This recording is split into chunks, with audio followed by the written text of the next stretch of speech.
नमस्कार, बहुत स्वागत है आप सभी का आपका राज में और मैं हूं आपके साथ शिवांगी जैन। बुलेटिन की शुरुआत करेंगे बड़ी और अहम खबरों के साथ। तो खबर यूपी के फर्रुखाबाद से है। बता दें कि टीबी रोग को देश से जड़ से खत्म करने के लिए प्रधानमंत्री नरेंद्र मोदी के निर्देश पर 100 दिवसीय टीबी खोजो अभियान चलाया गया है। अपर मुख्य चिकित्सा अधिकारी रंजन गौतम ने बताया कि प्रधानमंत्री की पहल है कि नए टीबी रोगी ना हो और टीबी से होने वाली मौतों पर रोक लगे।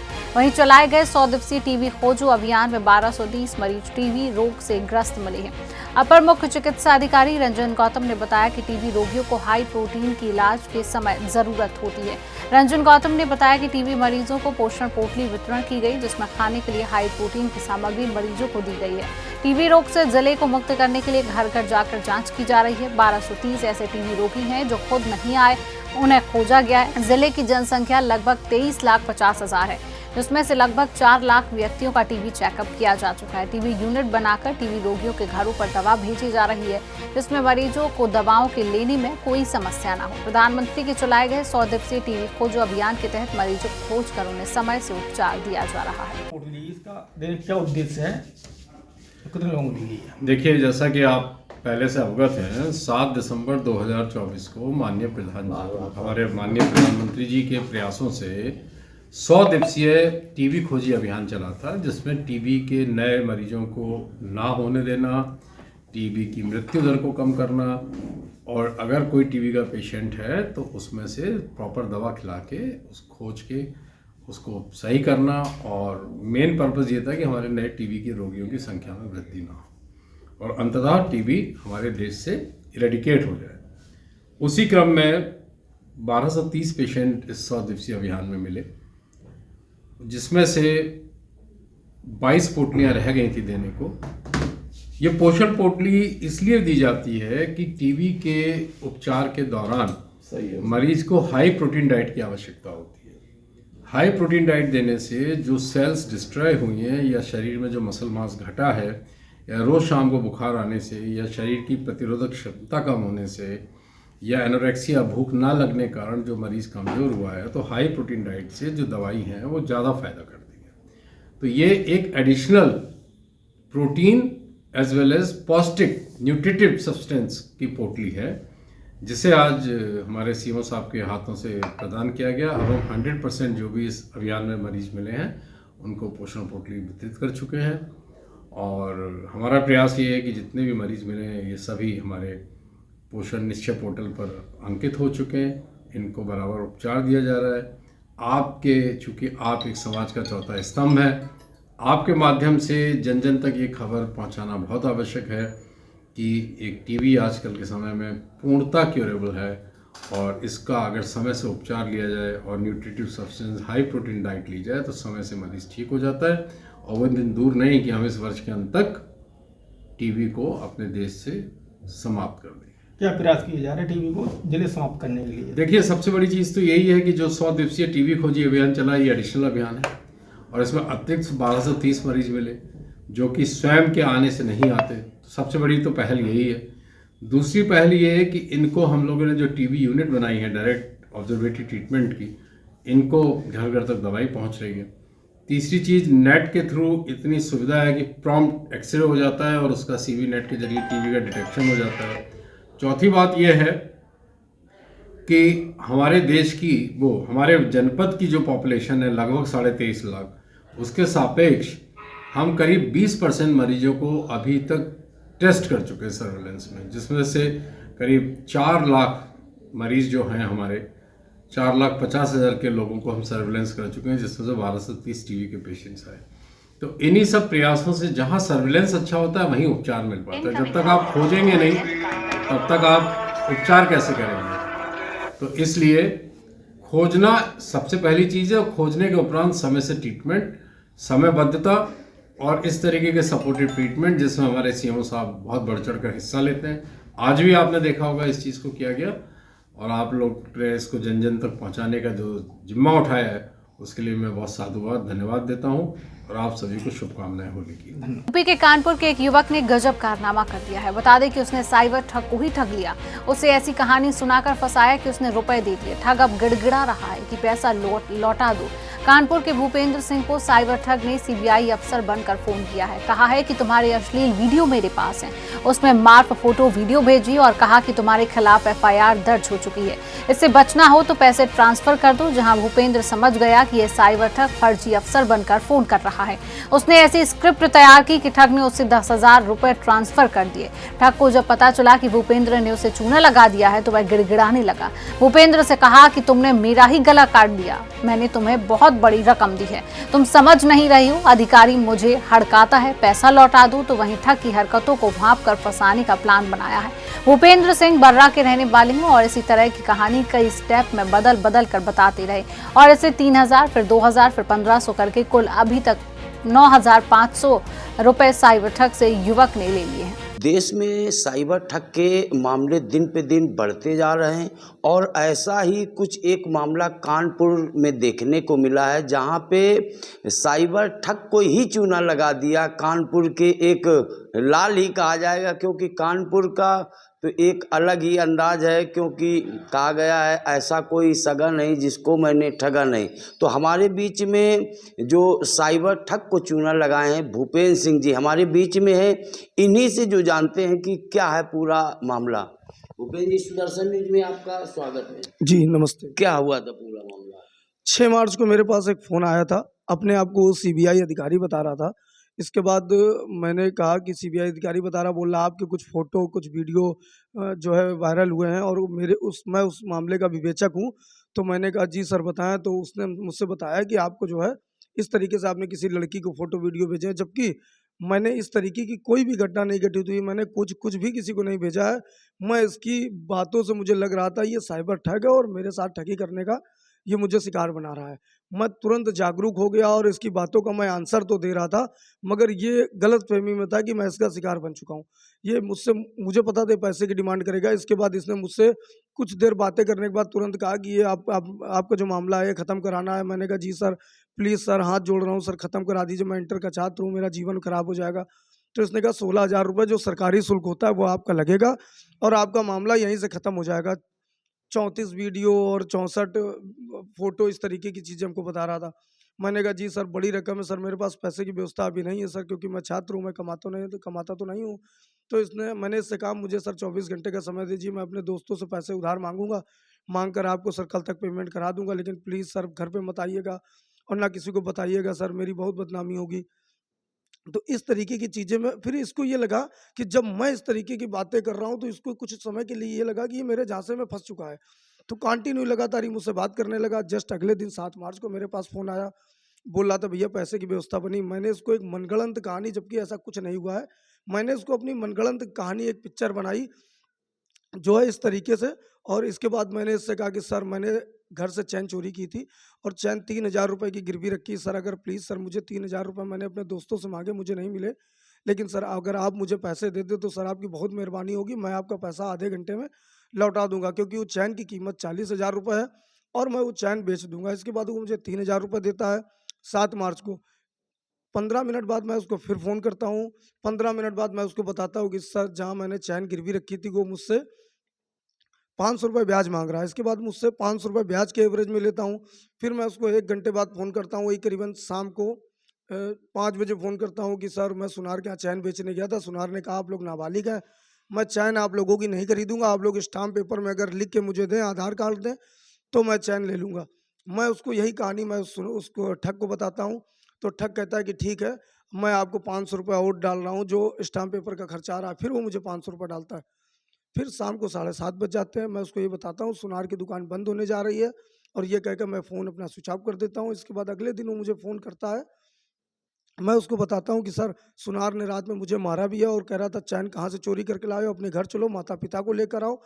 ये कहानी बताता हूँ। इसके बाद वो साइबर ठग बोलता है कि मैं आपका पिता बन जा रहा हूँ और इस तरीके से जाके सुनार से बोलिए कि ये लीजिए पापा से बात करिए, मेरे घर की चैन है, पापा ने मुझे दी है और पापा ने भेजा है।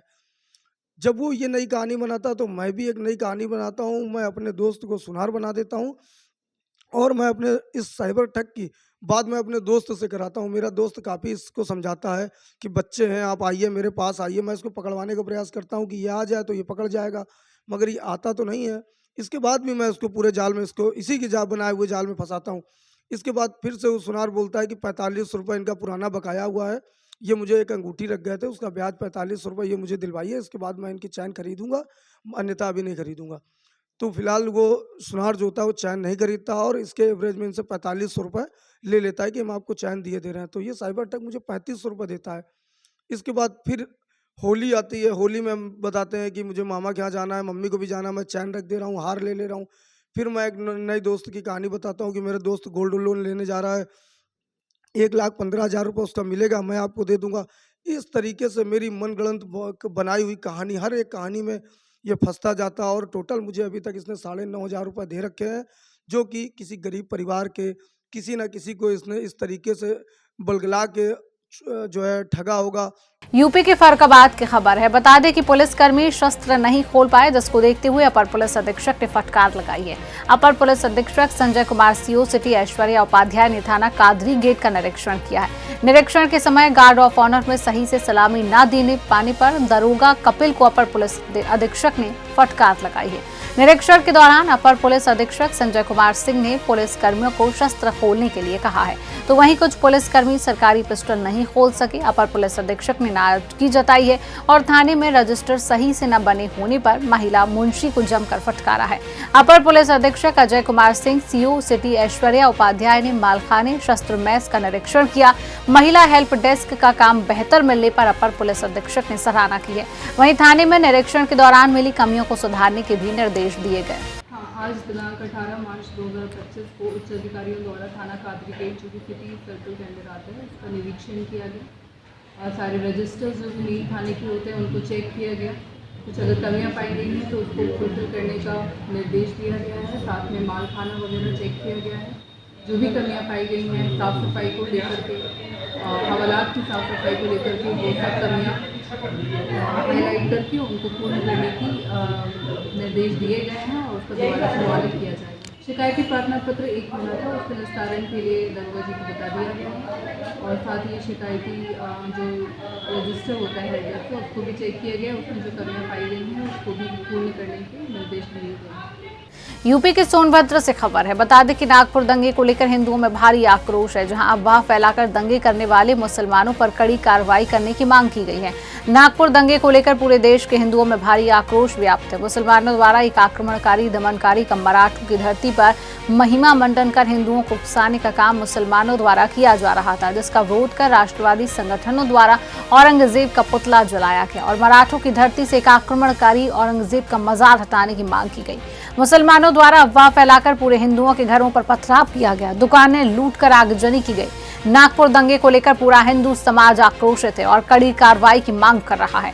कड़ी कार्रवाई न होने की दशा में हिंदू समाज सड़कों पर उतरकर मुंहतोड़ जवाब देने में सक्षम है। जो हिंदुओं को टारगेट किया जा रहा है, हमारे कार्यकर्ताओं को वहाँ टारगेट किया जा रहा है, ये पूर्णतया जो है कि अफवाहों पर आधारित है और ये आज एक फैशन बन गया है सनातन विरोधियों द्वारा कि अफवाह फैला करके जो इसमें देश में माहौल चल रहा है उसके खिलाफ एक वातावरण वो भी क्रिएट करें जिससे कि ये सनातन कमज़ोर हो। और उनकी जो हमारे कार्यकर्ताओं की मांग थी, पूरे देश में मुगलों के द्वारा स्थापित बहुत सारे चिन्ह हैं, बहुत सारी उनकी मज़ारें हैं और मज़ार वगैरह सब बना हुआ है, लेकिन आप ये सोचिए कि वहाँ पे क्यों मांग की जा रही है।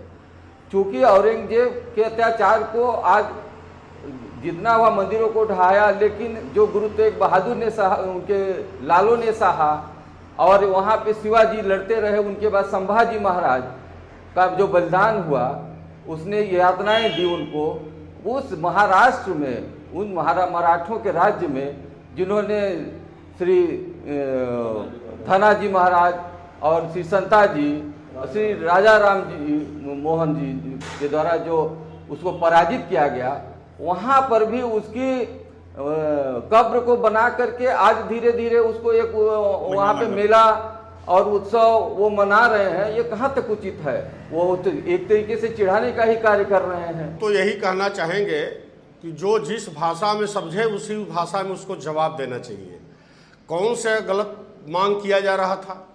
वहाँ पे सिर्फ बजरंग दल के कार्यकर्ता यही मांग कर रहे थे कि जिन्होंने औरंगजेब को पराजित किया है, ऐसे महान पुरुषों का वहाँ स्मारक बनना चाहिए, उनको महिमा मंडित किया जाना चाहिए, न कि उस मुगल आक्रांता का महिमा मंडन हो जिसने हमारे देश के हजारों मंदिरों को तोड़वाया, हिंदू धर्म संस्कृति को तहस नहस करने का पूरा प्रयत्न किया। तो इसके संदर्भ में तो हम यही कहेंगे कि उनको उन्हीं के भाषा में जवाब मिलना चाहिए और मिलेगा भी, क्योंकि अब हिंदू समाज जग गया है। अब वो जो है बर्दाश्त करने की स्थिति में नहीं है और अब धीरे धीरे सहिष्णुता भी अपनी छोड़ते जा रहा है। जब से देश आज़ाद हुआ है, 70 साल हमारे देश का आज़ादी को हो गया। आज़ादी के बाद जिन लोगों ने शासन किया इस देश पर, एक विशेष वर्ग के लिए ऐसा छूट दिया, ऐसा इतिहास में पढ़ाया गया, ऐसे लगातार शिक्षा मंत्री इस देश के रहे कि मुसलमानों का भाव इतना बढ़ गया कि क्या गलत है क्या सही है। भारतीय संस्कृति को न अपना करके उन्होंने विदेशी आक्रांता को अपना मुखिया मान लिया, उनको अपना आदर्श मान लिया, जिस वजह से पूरे देश में अफवाह फैला करके अपना वर्चस्व कायम करने के लिए इस तरह की घटना घट रही है। खबर यूपी के मथुरा से। मथुरा में कृष्ण वाटिका की तरह कृष्णकूप की पाबंदी खुली और समस्त सनातनी हिंदुओं को कृष्णकूप की पूजा का अधिकार मिले। इसको लेकर श्री कृष्ण जन्मभूमि मुक्ति न्यास के अध्यक्ष अधिवक्ता महेंद्र प्रताप सिंह ने उत्तर प्रदेश सरकार के मुख्य सचिव को पत्र लिखकर लिखा है कि कृष्णकूप की पूजा श्री कृष्ण जन्मभूमि के समीप रहने वाले हिंदू सनातनी हजारों सालों से करती आ रही है, जिसका ईदगाह पक्ष के लोग हर बार विरोध करते हैं। पिछली बार भी विशेष सुरक्षा के घेरे में जन्मभूमि के समीप रहने वाले सनातनियों हिंदुओं को कृष्णकूप की पूजा कराई गई थी। उस बस्ती के अलावा अन्य सनातनी हिंदू हर बार कृष्णकूप की पूजा से वंचित हैं।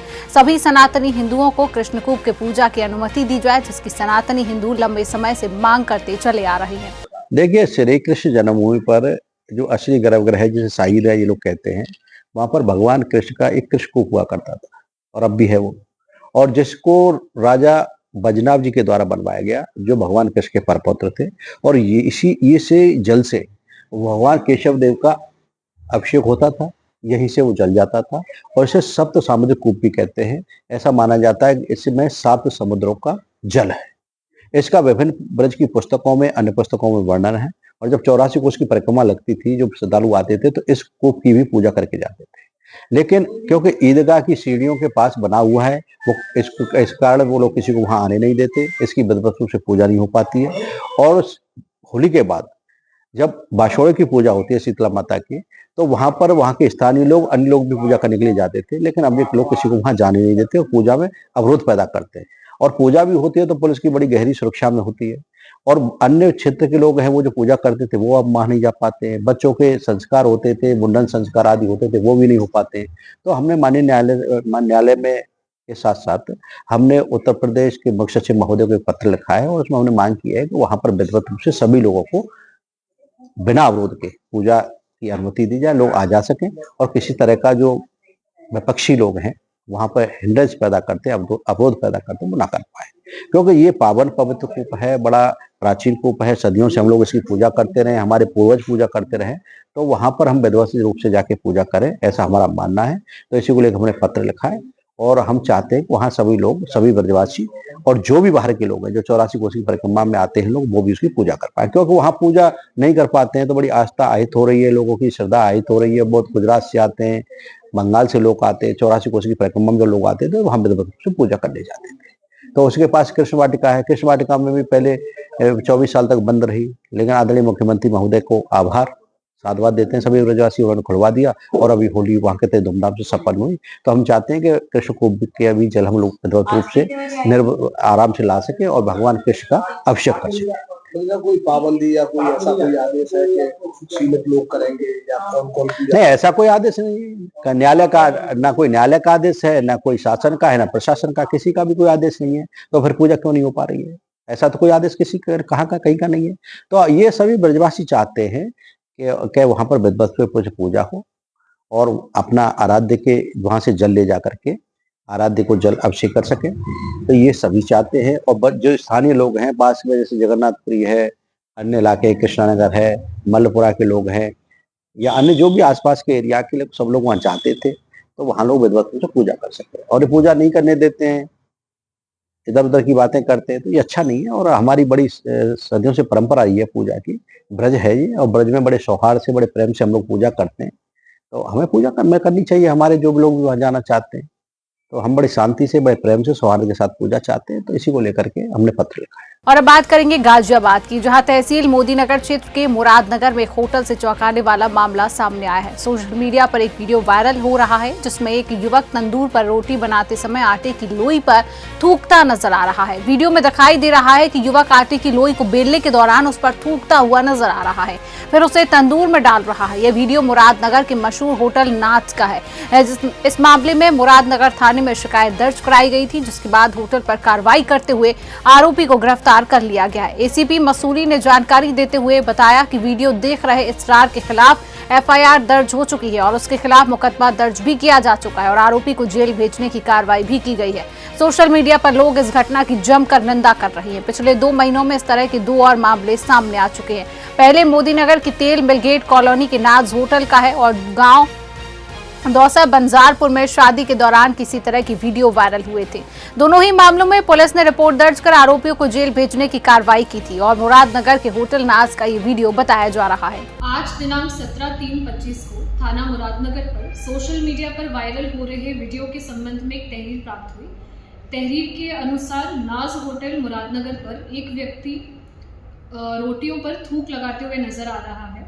इस सूचना पर सुसंगत धाराओं में तत्कालिक अभियोग पंजीकृत किया गया एवं संबंधित व्यक्ति इसरार को पुलिस ने हिरासत में ले लिया है एवं आवश्यक वैधानिक कार्रवाई प्रचलित है। और अब बात करेंगे मेरठ पुलिस के ऑपरेशन लंगड़ा की, जो ऑपरेशन जारी है, जहां मेरठ थाना इंचौली पुलिस द्वारा चोरी की योजना बना रहे 4 शातिर चोर पुलिस मुठभेड़ में गिरफ्तार कर लिए गए हैं और जिनमें एक बदमाश घायल कब्जे से अवैध तमंचा, कारतूस व चोरी करने के उपकरण, चोरी के कॉपर के वायर, बिजली का तार बरामद कर पुलिस की मामले में आगे की कार्रवाई जारी है। थाना इंचौली पुलिस को सूचना प्राप्त हुई थी कि रात में एक किसान के खेत में ट्यूबवेल के पास स्टार्टर और मोटर से संबंधित चोरी करने वाले कुछ चोर एकत्रित हैं।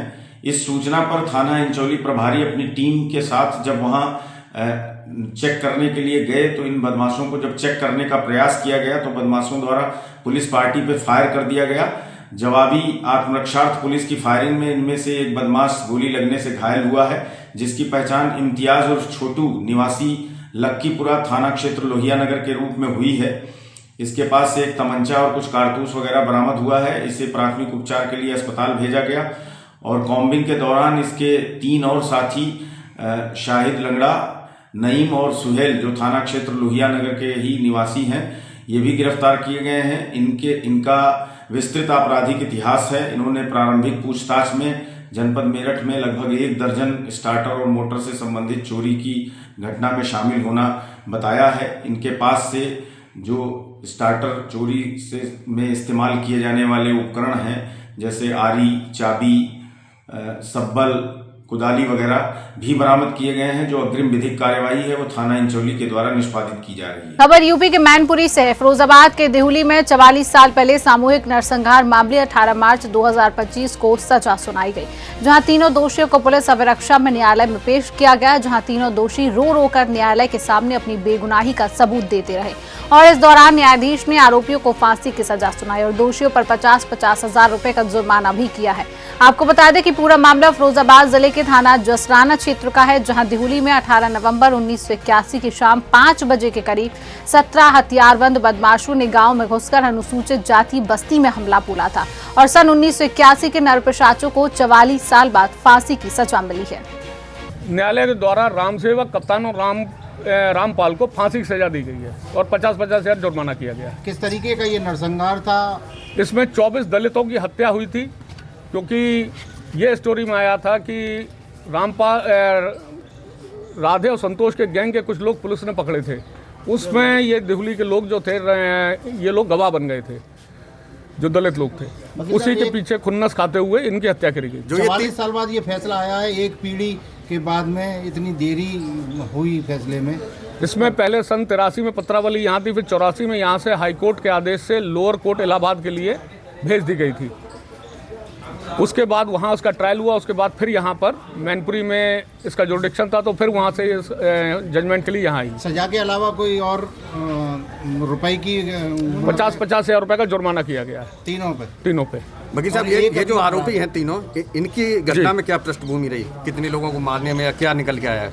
इसमें कुछ लोगों का ये सब इकट्ठे इन लोगों ने हत्याकांड को अंजाम दिया था, सामूहिक रूप से नरसंहार किया था और कप्तान और राम सेवक के द्वारा कुछ महिलाओं को और बच्चों को मारा गया था। क्या कोर्ट के अंदर इन्होंने ये स्वीकार किया है कि इनका इस हत्याकांड में हाथ था या नहीं? इन लोगों ने ये स्वीकार नहीं किया, क्योंकि कोई अभियुक्त ये स्वीकार नहीं करता कि अपराधी स्वीकार नहीं करता है, लेकिन जब उसके खिलाफ एविडेंस आ जाती है उसी पर न्यायालय जजमेंट देता है। जिन अभियुक्तों को सजा हुई है, क्या उन्हें जो सजा मिली उन्हें उस पर कोई पछतावा है या नहीं है? पछतावा है, अभियुक्त रो रहे हैं। यूपी के मेरठ से सनसनी भरी खबर है, जहां थाना बरहमपुरी का मामला है। बता दें कि यूपी के मेरठ में पत्नी ने प्रेमी के साथ मिलकर अपने पति की हत्या की है और शव को ड्रम में बंद कर सीमेंट से सील किया। हत्या का तरीका, शरीर के दोनों हाथ काटे गए और पुलिस ने ड्रिल मशीन से ड्रम को तोड़कर शव निकाला है। पत्नी और उसके प्रेमी को हिरासत में ले लिया गया है। मृतक सौरभ कुमार मर्चेंट नेवी में तैनात था।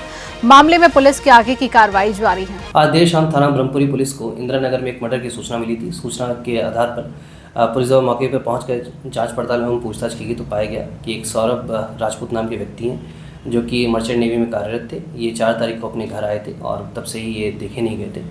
शक के आधार पर इनकी पत्नी मुस्कान और मुस्कान का एक प्रेमी है साहिल, उसे पूछताछ के लिए पुलिस ने बुलाया था और पूछताछ के दौरान इन्होंने अपना जुर्म को बुलाया। इन्होंने बताया कि 4 तारीख को साहिल ने ये और मुस्कान के साथ मिलकर जो सौरभ हैं उनके चाकू से वार कर हत्या कर दी थी। हत्या करने के बाद उन्होंने शव के टुकड़े कर एक ड्रम में डालकर उसे सीमेंट से भर दिया था। पुलिस द्वारा जो शव है उसको रिकवर कर लिया गया है। उस शव को पोस्टमार्टम के लिए मोर्चरी भिजवाया गया है और इसमें जो दोनों ही ये हैं साहिल और मुस्कान, इन दोनों को हिरासत में ले लिया गया, गिरफ्तार कर लिया गया है। परिजनों की तहरीर के आधार पर सुसंगत धाराओं में मुकदमा पंजीकृत कर लिया गया है। अब इन दोनों को ही माननीय न्यायालय के सामने पेश कर आवश्यक विधिक कार्रवाई की जाए। यूपी के कानपुर में लड़की की लाश मिलने का चौंकाने वाला खुलासा हुआ है। बता दें कि लव मैरिज के विरोध पर नाबालिग ने सुसाइड कर लिया और इसको लेकर परिजनों ने बोरे में भरकर नहर में लाश फेंकी थी। तो वहीं पहचान होने पर पुलिस ने परिजनों से पूछताछ पर खुलासा हो गया है। सचिंडी थाना क्षेत्र में बीते रविवार को धर्मंगंदपुर रामगंगा नहर में शव मिला था, जहां मौत के बाद परिजनों ने शिवली थाने में बेटी की गुमशुदगी दर्ज कराई थी। थाना सचिंडी के गांव धर्मंगतपुर के पास रामगंगा नहर में दिनांक 16 मार्च को एक महिला का शव बरामद हुआ था। इस संबंध में प्रभारी निरीक्षक सचिंडी व पुलिस टीम द्वारा विभिन्न सोशल मीडिया के माध्यम से और आसपास के जनपदों और थानों में दर्ज गुमशुदगी के आधार पर उसकी पहचान कराने का प्रयास किया तो उसकी पहचान कानपुर देहात के थाना शिवली के गांव फतेहपुर की एक व्यक्ति की पुत्री होना पाया गया है। इस संबंध में थाना शिवली कानपुर देहात में महिला की गुमशुदगी दर्ज है। अन्य आवश्यक विधिक कार्रवाई थाना शिवली कानपुर देहात द्वारा की जाएगी। कर्नाटक के चिक्कोड़ी शहर के डीडीपीआई कार्यालय में परीक्षा पूर्व तैयारियों के बारे में पत्रकारों के साथ एक बैठक आयोजित की गई है और पत्रकारों से बात करते हुए शिक्षण विभाग के उपनिदेशक आर.एस. सीताराम ने कहा कि चिक्कोड़ी शैक्षणिक जिले में 21 मार्च 2025 से शुरू होने वाली एसएलसी परीक्षा के लिए 130 परीक्षा केंद्रों पर विद्यार्थियों के परीक्षा के लिए पूर्व तैयारियां कर ली गई हैं। उन्होंने कहा कि 25,159 छात्र और 22,352 छात्राएं इस परीक्षा में भाग लेंगे। 130 परीक्षा केंद्रों पर सीसीटीवी कैमरे लगाए गए हैं। उन्होंने बताया कि 204 राजकीय, 151 सहायता प्राप्त और 212 वृत्तिहीन हाई स्कूल परीक्षा केंद्र होंगे। गुजरात के सूरत जिला सेवा सदन में भारतीय मजदूर संघ एवं सूरत महानगर पालिका के आंगनबाड़ी की आशा मजदूर कर्मचारियों ने विभिन्न मुद्दों को लेकर सूरत जिला कलेक्टर के माध्यम से मुख्यमंत्री और प्रधानमंत्री को आवेदन पत्र दिया है और विभिन्न मार्गों को लेकर नारेबाजी की गई है, जिसमें सूरत शहर के कई इलाकों से महिला कर्मचारी मौजूद रही। मीडिया से बात करते हुए भारतीय मजदूर संघ की संगठन मंत्री प्रतिभाबेन पटेल ने जानकारी दी। मांगों को लेकर कलेक्टर को ज्ञापन सौंपा है। जी, भारतीय महिला संघ द्वारा विभिन्न मांगों को लेकर आज जिला सेवा सदन में आए हुए हैं। आप देख सकते हैं किस प्रकार से हमें तमाम महिलाएं हैं, आंगनवाड़ी की भी महिलाएं हैं, भारतीय मजदूर संघ की महिलाएं हैं, इनकी क्या समस्याएं हैं और इनका समस्या आज की नहीं, कई महीनों से, कई सालों से ये समस्या को लेकर यहाँ पे आ रहे हैं कि कहीं न कहीं इनकी जो समस्याएं हैं सरकार द्वारा इनकी जो मांग है पूरी नहीं की जा रही है। ऐसे में आप देख सकते हैं किस प्रकार से लोग बड़ी संख्या में यहाँ पे उपस्थित हैं और अपनी मांगों को लेकर कहीं न कहीं हम इनसे बातचीत करेंगे किस प्रकार से इनकी मांग है। जी, आपका क्या नाम है? आपका क्या नाम है? प्रतिभाबेन पटेल। क्या नाम है? मेरा नाम प्रतिभाबेन पटेल है और मैं भारतीय मजदूर संघ और गुजरात प्रदेश आंगनबाड़ी कर्मचारी के संगठन मंत्री के नाते मेरा दायित्व है। जी, आप किस जगह पे आज किस मांग को लेकर आज यहाँ पे आप आए हैं, क्या मांग है आपकी? मैं सूरत कलेक्टर कचहरी खाते अपनी मांग लेके आई हूँ और मैं ये कलेक्टर कचहरी से कलेक्टर श्री से पीएम तक यानी कि वड़ा प्रधान तक मेरा आवेदन पत्र मैं आज देने के लिए सभी बहनों के साथ आई हूँ। और मैं ये आवेदन पत्र एक ही वजह है कि जो सरकार श्री ने ये अभी बजट केंद्र सरकार ने पारित किया है, लेकिन कहीं भी आंगनवाड़ी वर्कर को उसमें शामिल नहीं किया। रुपये का तो नहीं, 25 पैसा तक बजट में हमको नहीं दिया है। तो हमको पैसा चाहिए, हमको हमारा बजट में हमको बढ़ोतरी चाहिए। अभी जो मानद वेतन है ये स्किल क्या है, ये बोले थे जब सीएम अभी पीएम है, वो सीएम थे गुजरात के, तब मेरे को बोले थे कि बहनों मेरा हाथ बंधा हुआ है, मैं अभी सीएम हूँ, ये योजना तो केंद्र की है। अभी तो वो केंद्र में बैठे हैं, अभी उसका हाथ बंधे नहीं है, फिर भी हमको क्यों नहीं दे रहे, वो मेरे को चाहिए उसका जवाब भी। अगर ये जो सारी समस्याएं हैं, अगर आपकी मांग अगर नहीं पूरी है तो आप क्या करेंगे सरकार के खिलाफ? हम अभी ये मांग लेके आए हैं, अभी के शुरुआत है, कुछ भी नहीं करेंगे, कुछ भी नहीं देखेंगे तो हम गांधी चिंधे मार्ग पे चले जाएंगे और सरकार के साथ जो हमारा भारतीय मजदूर संघ तय करेगा वो हिसाब से हम काम करेंगे, वो हिसाब से हम प्रोग्राम देंगे।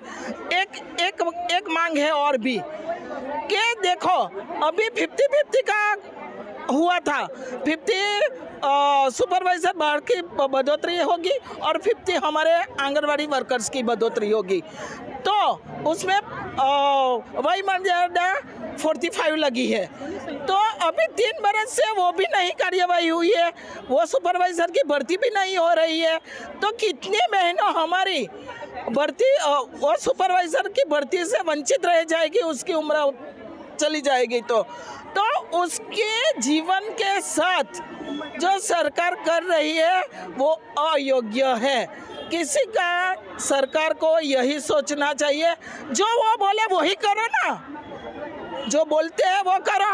और भारत का भविष्य जो हम कर रहे हैं तो हमारे साथ अन्याय क्यों हो रहा है, सभी को कितना दे रहे हैं। क्या आपको लगता है जो सरकार जो लागू करती है वो आपको पूरा नहीं मिल पा रहा है?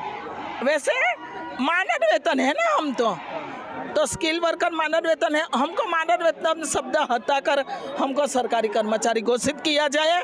सरकारी कर्मचारी घोषित ना किए तब तक वर्कर को 18,000 और हेल्पर को 9,000 दिया जाए। अभी कितना है आपका सैलरी? अभी 10,000 है।